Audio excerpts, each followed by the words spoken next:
Hello everyone, today we want to talk about Liverpool against Manchester United. It was a really intense game and Liverpool did really well against Manchester United. Of course, Manchester United did really well for about 10 minutes in the first half and some minutes in the second half. But here we want to figure out what Liverpool did. But the first thing I want to talk about uh, Manchester United's front three, which James Pereira, which was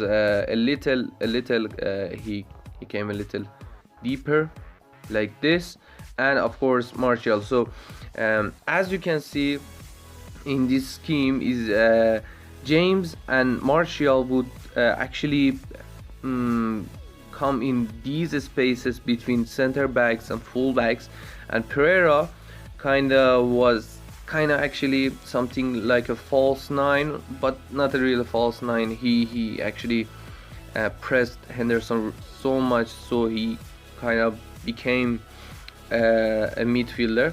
So this was the thing. They would run through these gaps. These gaps. Here is Van Dijk, Gomez, even Pereira sometimes did some runs.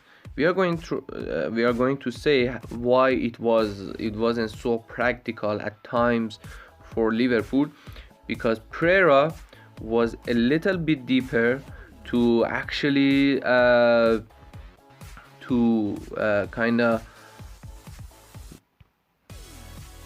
do this, drag Gomez, so the defensive line wouldn't have a good and a functional pressing line and actually offside line. So this was kind of the offense line. Sometimes Martial would do the runs. They are really good runners, and but they are not very good maybe players who can dribble. That is the difference between Liverpool and Manchester United.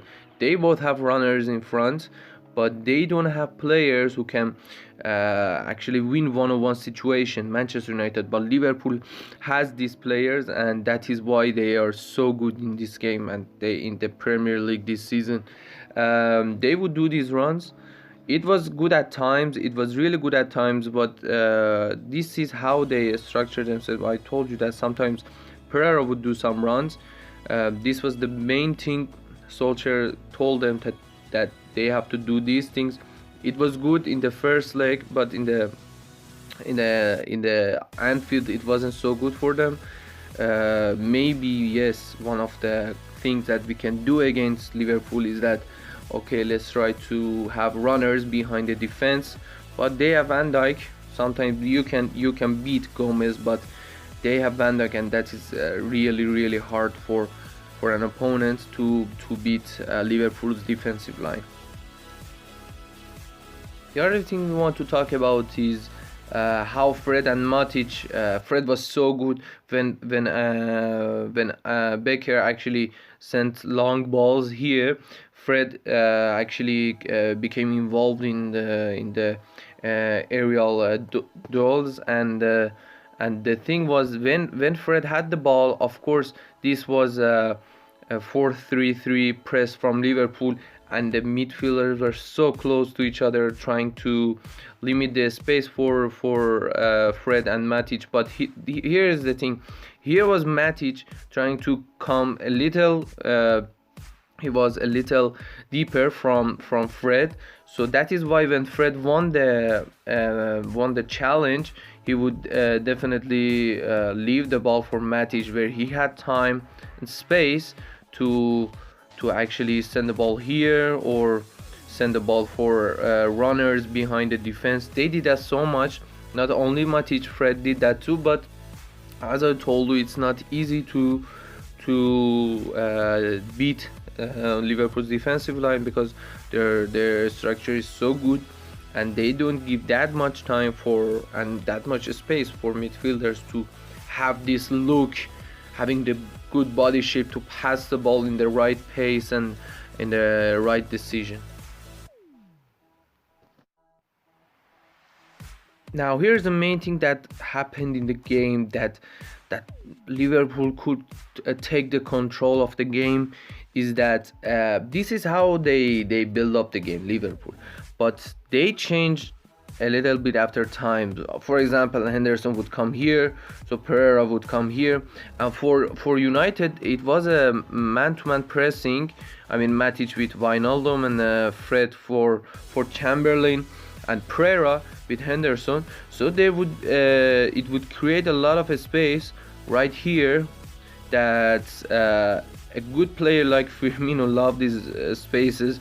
He's the master of these spaces, coming here, making overload in these spaces. Now, how can they get from here, from Becker to this space that Firmino had with an overload? And another problem I want to mention here is the static defense that United had. Although he comes here, nobody is going to press him because it would be another space here for good runners like Mane and Salah, which actually Becker could easily send the ball here, or sometimes Van Dijk, which actually send a lot of long balls for Wijnaldum and Mane in the left wing area.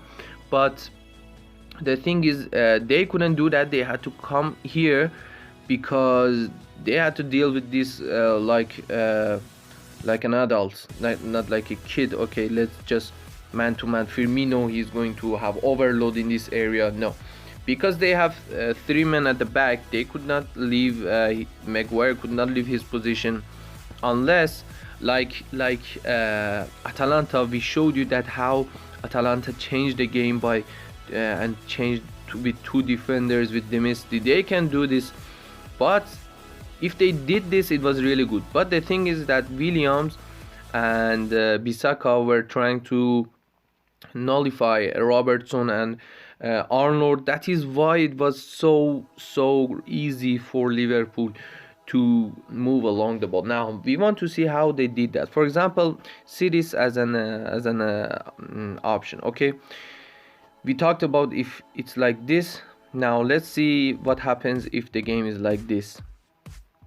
Firmino still stays there, Gomez comes here, and then okay, we have these 2 players, Martial and James, trying to have zonal marking, but the rest of them, Matic, Fred, Pereira, and the rest of them are having a man-to-man situation. So when he came here, it was really easy for Henderson to come here, for Chamberlain sometimes to come here, and for Firmino, he had a lot of space here. He could easily do this. Not that it was the main thing. Actually, Williams would leave the space for Arnold. When the ball reached Arnold, then he would come and actually press Arnold. So in this situation, it was really easy for Arnold to have a 1-2 with Gomez, or just send the ball for actually Firmino. Let's say it's a wrong situation because Chamberlain didn't wanted to do that. It was really good that Wijnaldum and Chamberlain would come close to Becker, so it was a really good space and a lot of space for Firmino to pass the ball to Mane or for some layups. We are going to talk about layups too. But this is how they pressed, and they try to beat the press, man-to-man pressing. It's a good decision by Solskjaer, by the way. If you want to beat Liverpool, it's a really good way to have man-to-man situation. But you have to see that, do you have the players to actually nullify the 3 front? Napoli had. They did this really good. Koulibaly with Salah, of course he could take care of Salah at times, but they didn't have that much good players. I mean, Lindelof is good, Maguire is good, but they don't have that much. They're not so intense and so aggressive to catch the ball from Mane or actually the third man runs from Robertson. They cannot take care of this. Bissaka, he was so behind Robertson. We are going to tell you why this happened. So why I said that Chamberlain wouldn't want to do this, becoming have so much distance from Henderson, and Henderson is so much distance from Wijnaldum.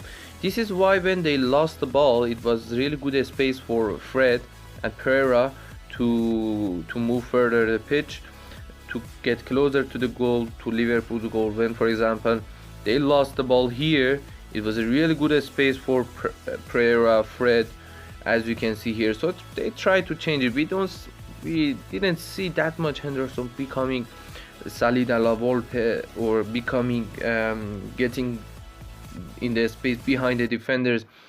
Actually, Liverpool did something else. Klopp did something else. Okay, we talked about how Arnold would come here, Henderson would drag midfielders out of area, but another thing we want to talk about is that especially in the second half, where they were trying to have the high press, Manchester United was having high press. It was a really good space for Mane. Then we talked about the space. Becker would send a long ball for Mane or sometimes Van Dijk, so it was really good for them. Then Robertson could actually have this run behind Bissaka. Not Bissaka is not fast. No, it's not this thing. Another thing we want to look at here, the reason why Robertson was so good and actually beat Bissaka so many times, it was a man-to-man situation. This is what Coach did in Bayern Munich against Tottenham. So here is Robertson, okay? Here is Bissaka. Let's see Bissaka. Okay, he sends a long ball and this is Mane. Okay, he is seeing, he's watching the ball, not Robertson, which is here anymore. Okay, I'm watching the ball. At this time, Robertson would easily start. He starts run in Bissaka's blind side. Bissaka is watching there. Okay, let's go. Let's have this momentum, and in some minutes his momentum is better. That is why he's come here and Bissaka is here. Mane could leave the ball for him, for Robertson.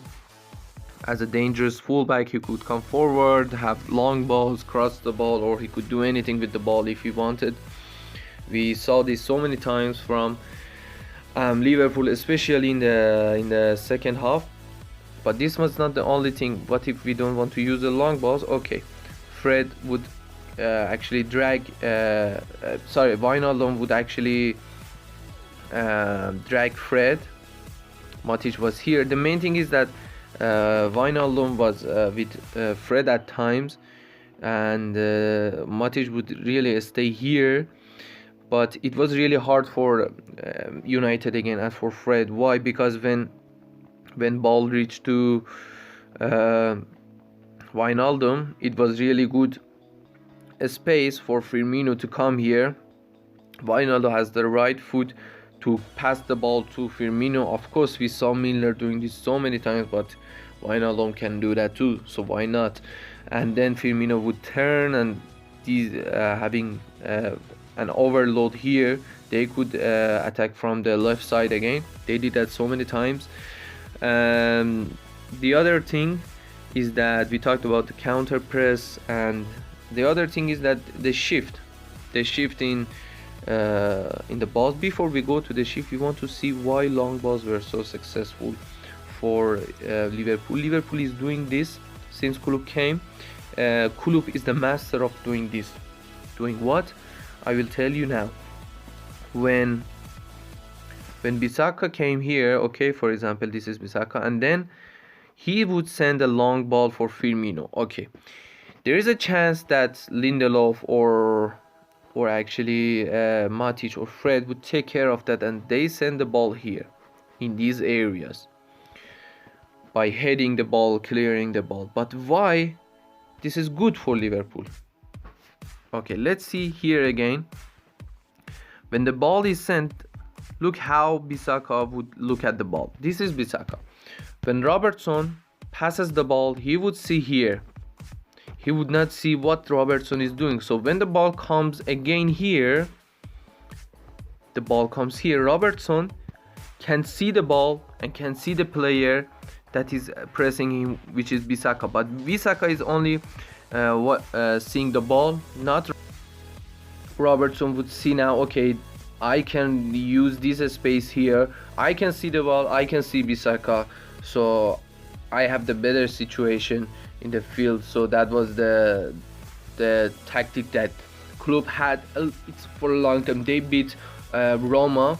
They beat Francesco's Roma so good, and yes, that's what happened in the game. And about the shifting, now we want to talk about shifting. Now the right plan for actually Liverpool was again so good. It made dilemmas for Fred. How? When Henderson would come here, for example, or maybe the ball was with Arnold, Chamberlain would do this run, Salah would came here, and then Firmino here. These actually runs would actually make a lot of mistakes for Manchester United, because Matic was doing man-to-man pressing. Okay, Matic is good, he stays, but the main thing is, again, here comes dilemma for Fred. Okay, should I go for Wijnaldum? Maybe he can pass the ball to Wijnaldum, or maybe I should go for Salah because Pereira can take care of Wijnaldum, which is here, or maybe easily he could have the ball here because Mane was here forcing Bissaka back, and Robertson had a lot of space here to come and penetrate forward.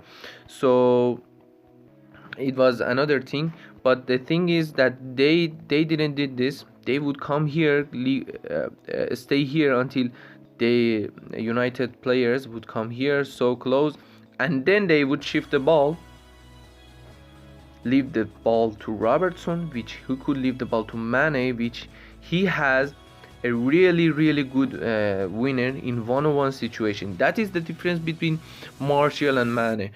Martial was a good runner, I told you at first, but Mane was a good runner, of course a good dribbler who could dribble really easily.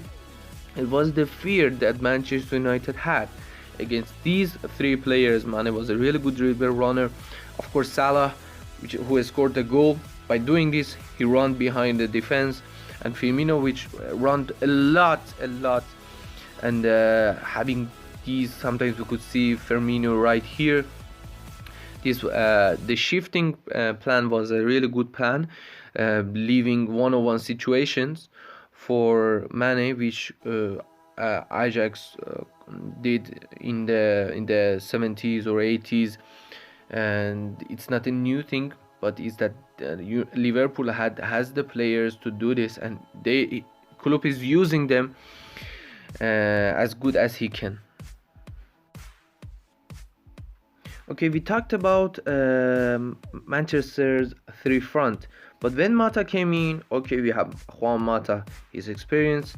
He's really good in number 10 position. But the thing is, United didn't use the spaces they had. There was a gap in one scene here, and Mata, we could see that maybe this is what Solskjaer wanted, but this wasn't good. Matic would really pass the ball. Henderson was here, but Mata, instead of running in the box, using this space, and Matic would easily pass the ball to Mata.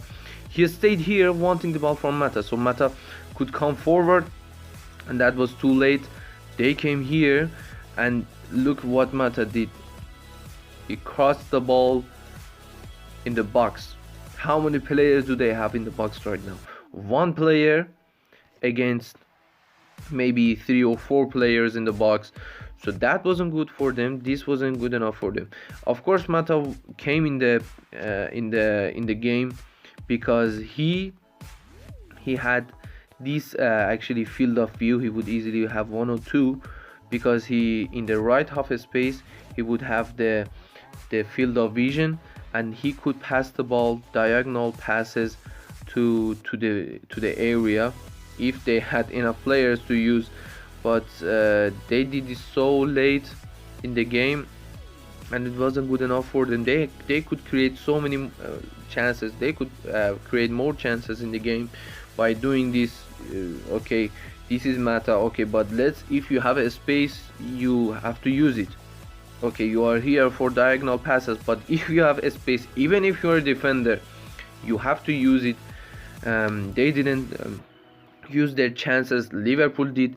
They have the players to beat any team, but we have to know that what players we have. Are they really a man-to-man? Can they do a man-to-man situation? Can they win man-to-man situations? So we can leave the man-to-man situations. Maybe it's the only way that comes to our mind. Okay, let's just have a man-to-man pressing. It was a really good pressing from United. We can say that Solskjaer knows how to win Liverpool, but he doesn't have the players to do this. And don't forget to like and subscribe and comment about this game. What do you think about this game? Thank you.